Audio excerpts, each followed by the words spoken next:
Hey guys, welcome back to my channel. चलो फिर पढ़ते हैं और आज हम लोग पढ़ेंगे सरफेस एरिया एंड वॉल्यूम के बारे में। Surface area and volume is very important topic and it is connected with class 9, 10, 11 and 12। In all the classes this topic is very important. So let us know about it first कि surface area is what. So before surface area we must know about the area कि area क्या होता है। What is area? तो the area is the region enclosed by a closed figure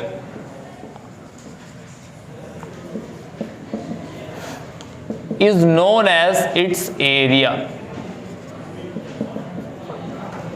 अब कोई एक closed figure है, उस क्लोज्ड फिगर ने जितना रीजन कवर किया है वही उसका एरिया है। ठीक है, दिस इज ए रेक्टेंगल। अब ये जो रेक्टेंगल है उसने जितनी जगह को कवर किया है, ये जो जगह है, ये जो स्पेस है वही एरिया है। And we know the area of rectangle. What is the formula for area of rectangle? Is yes length into breadth, because rectangle is having length and breadth. So जितनी स्पेस, जितनी जगह उसने cover की है वो उसका area हो गया। अभी अगर मैं कुछ ऐसा बना रहा हूं लाइक दिस, तो क्या इसका कोई एरिया होगा? नो, इसका कोई एरिया नहीं होगा क्योंकि ये कोई क्लोज्ड फिगर नहीं है। द वर्ड इज क्या? Closed figure. जितना रीजन को क्लोज्ड फिगर ने कवर किया वही उसका एरिया हो जाएगा। क्या हो जाएगा? एरिया हो जाएगा। अब एरिया तो हो गया, अब बात हो रही है सरफेस एरिया की कि सरफेस एरिया क्या होगा। ये तो आप लोअर क्लासेस में पढ़ चुके हैं, area of square, area of rectangle, but यहां बात हो रही है सरफेस एरिया की। तो जब सरफेस एरिया की बात करेंगे तो हम बात करेंगे सॉलिड फिगर्स के बारे में, that is called 3D shapes. देखिए ये 3 डायमेंशनल है। अभी मैं यहां पे एक स्क्वायर बनाता हूं, ठीक है। If I draw a square, ये मैंने एक स्क्वायर बना दिया, तो स्क्वायर में क्या रहेगा? यहां पे एक साइड है, यहां पे एक साइड है, और स्क्वायर की चारों साइड्स इक्वल होगी। ठीक है, रेक्टेंगल में 2 साइड इक्वल होगी, अपोजिट साइड्स इक्वल होगी, लेंथ और ब्रेथ। बट यहां पे क्या ये रेक्टेंगल है? क्या ये स्क्वायर है? तो नहीं, बिल्कुल भी ऐसा नहीं है। बट अगर इसको आप ऑब्जर्व करें तो ये स्क्वायर से बना हुआ है। यहां जो फ्रंट फेस है वो एक स्क्वायर है, ये एक स्क्वायर है, this one is also square, top bottom ये सारे स्क्वायर।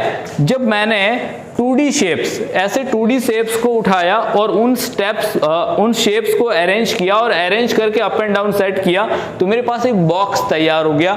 और उस बॉक्स को कहेंगे क्या? 3D shape. क्या कहेंगे? 3D shape. और it is a solid shape. क्या है ये? सॉलिड। सो 3D कहां से आया? तो 3D मीन्स कि yes it is having 3 dimensions. कितने डायमेंशंस है उसके?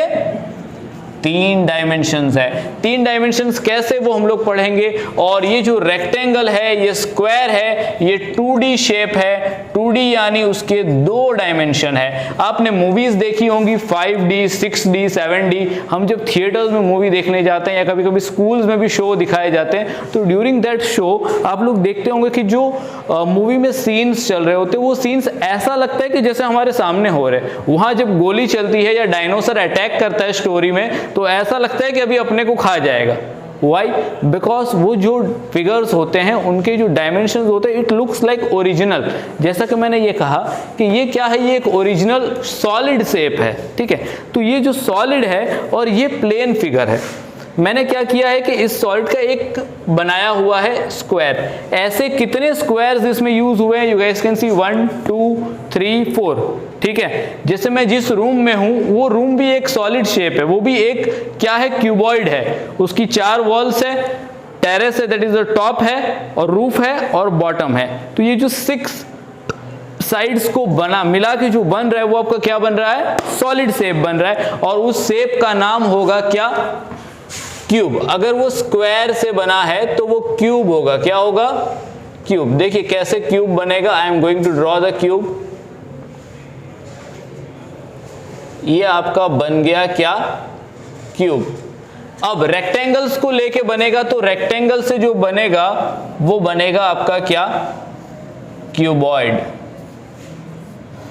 ये हो गया आपका क्यूबॉइड, जिसका टॉप है, बॉटम है, right side left side 4 walls है और टॉप एंड बॉटम है। तो ये हो गया आपका क्या, क्यूबॉइड।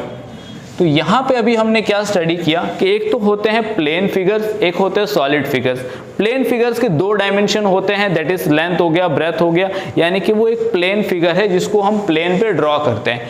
और रियल में जब उन प्लेन फिगर्स को हम कार्डबोर्ड से कट करें, एक कार्डबोर्ड ले लेते हैं, कार्डबोर्ड की शीट एक रेक्टेंगल होता है, उधर से हम कट करें, ठीक है, 6 शेप्स कट करें और उन शेप्स को देखिए ये अरेंज ही किया गया। यहाँ पे आप इसको अगर ओपन करेंगे तो यहाँ पे क्या किया गया है, यस अरेंजमेंट ही किया गया। This are the shapes which are arranged. ये देखिए ये कुछ इस तरह से हो जाएगा, ठीक है।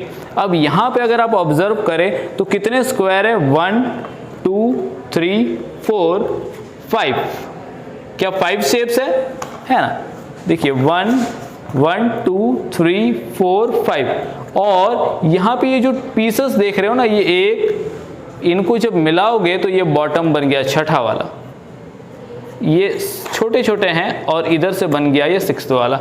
तो ये बन गया बेस, ये बन गया टॉप, और ये रही 4 वॉल्स। तो इस तरह से ये बनता है आपका सॉलिड फिगर्स। जब हम प्लेन फिगर्स को कार्डबोर्ड से कट करके उसको एक बॉक्स बना देते हैं तो वो बन गया सॉलिड फिगर। और सॉलिड फिगर का होता है क्या, सरफेस एरिया। प्लेन फिगर का सिर्फ एरिया होता है और सॉलिड फिगर का होता है surface area. Surface area in the sense कि इस बॉक्स को मैं अभी उठा लेता हूं और इस बॉक्स के सरफेस पे, ये सरफेस है उसका, जो फेस हमको सामने दिख रहा है ना, that is called the surface. Surface that is the face. ये सारे फेसेस हैं। इस पे आप देख रहे होंगे कि कुछ ना कुछ लिखा हुआ है ना, तो ये लिखने के लिए, इसको पेंट करने के लिए इसका एरिया ढूंढना पड़ता है कि एग्जैक्टली कितना पेंट इसमें जाएगा, कितना कलर जाएगा। आपका घर है, आपके घर को भी कलर करने के लिए उसका सरफेस एरिया ढूंढना पड़ता है। घर को कलर करने का मीन्स इन द सेंस कि उसका जो सरफेस है वो कितना है, उस सरफेस का एरिया फाइंड आउट किया, और उस एरिया के बेसिस पे हम उसका कैलकुलेशन निकाल सकते हैं कि घर पे आपके पेंटर आता है, समटाइम पेंटर आएगा और वो आपको बताएगा कि आपके घर में कलर करने का कितना खर्चा होगा। तो वो करता क्या है, पहले तो स्क्वायर फीट कैलकुलेट करता है। एक वॉल की हाइट क्या है, तो 10 फीट होती है, जनरली हमारे घर की हाइट 10 फुट होती है, ठीक है। 10 फुट ये हो गया आपका। प्लॉट की साइज पूछता है कि सपोज 12 बाई 40 है, तो 12 बाई 40 यानी वो समझ जाता है कि लेंथ 12 है, ठीक है। हाइट 10 हो गई, ओके, सो लेंथ हो गई, हाइट 10 हो गई। अब बचा क्या उसके पास, तो उसका एरिया मिल जाएगा उसको, क्योंकि एक दीवार जो है वो एक रेक्टेंगल है। क्या है, एक वॉल एक रेक्टेंगल है। अगर रेक्टेंगल की बात करें तो मैं रेक्टेंगुलर शेप ले लेता हूं कि रेक्टेंगल भी है हमारे पास। Here we are having the duster, ये डस्टर है, ठीक है। डस्टर में यहाँ एक रेक्टेंगल है, यहाँ एक रेक्टेंगल है, ये भी आपका एक रेक्टेंगल है, ये भी आपका एक रेक्टेंगल है। Here is also the rectangle, अंदर से थोड़ा सा मोल्ड किया हुआ है। तो अब वॉल की सिर्फ मैं बात कर रहा हूँ, तो उस वॉल पे अगर पेंट करना है तो उसको चाहिए क्या, लेंथ चाहिए और ब्रेथ चाहिए। तो वो एक wall, single wall is a plane figure, तो उसका हाइट है वो उसका ब्रेथ हो गया और लेंथ हो गया। तो 12 × 10 120, 120 स्क्वायर फीट हो गया।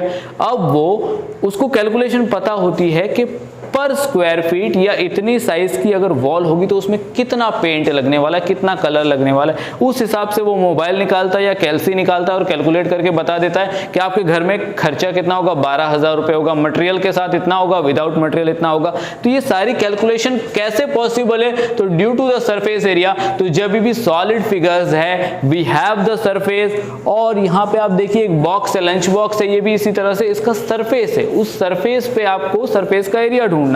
अगर आपको इसको पेंट करना है, इस पे लिखना है, तो उसका एरिया चाहिए और कैलकुलेशन होती है। And using the surface area we can find it out the calculation कि यहाँ पे कितने एक्सपेंसेस होंगे। ओके, ये हो गया आपका सरफेस एरिया। अब अगर हम बात करें किसकी, यस, वॉल्यूम की बात करेंगे हम लोग। आई होप कि 2D शेप, 3D शेप, और ये जो मैंने 3D शेप बनाया है ये 3D शेप है, ठीक है, 3 डायमेंशनल फिगर, ये आपको क्लियर हो गया। अगर आपको कोई क्वेरी रहती है, कोई कंफ्यूजन रहती है, तो you guys can write in the comment box, hit the like button and write in the comment box whatever query you are having, and I will be back to you for solving your queries. Okay, so 2D shape, 3D shape, surface area done, and now it comes to volume कि ये volume क्या होता है। So volume is the space the space occupied by an object is called its volume. अब कोई एक object है, वो जितनी स्पेस ऑक्यूपाई करेगा वो उसका वॉल्यूम होगा, और वॉल्यूम को अगर एक वर्ड में बताया जाए तो इट इज कैपेसिटी। क्या? कैपेसिटी। आपके घर पे जो पानी की टैंक है, पानी की टंकी टेरेस पे रखी, उसकी कैपेसिटी जो है वही उसका वॉल्यूम है, कि वो कितना स्टोर कर सकती है, ठीक है, कितना स्पेस ऑक्यूपाई कर रहा है। अभी जैसे ये बॉक्स है, इस बॉक्स को मैं रखता हूं, ठीक है, तो ये कितनी जगह रोक रहा है, कितनी स्पेस ऑक्यूपाई कर रहा है। अभी यहाँ पे वन ऑन वन बॉक्स में रखते जाऊं।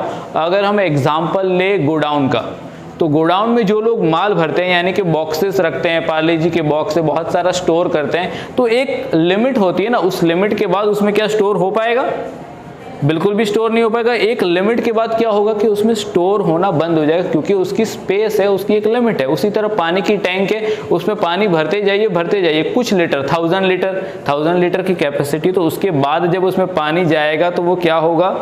यस, वो बाहर फ्लो करेगा, गिरने लगेगा, क्योंकि उसकी कैपेसिटी खत्म हो गई। तो जो कैपेसिटी है वही वॉल्यूम है। इट मीन्स कि उसको हम डिफाइन करना चाहे तो the space occupied by an object is called its volume, कि वो कितनी जगह रोक रहा है। सरफेस एरिया अलग चीज है। सरफेस एरिया में आपको आउटर एरिया चाहिए या इनर एरिया चाहिए, बाहर का एरिया चाहिए।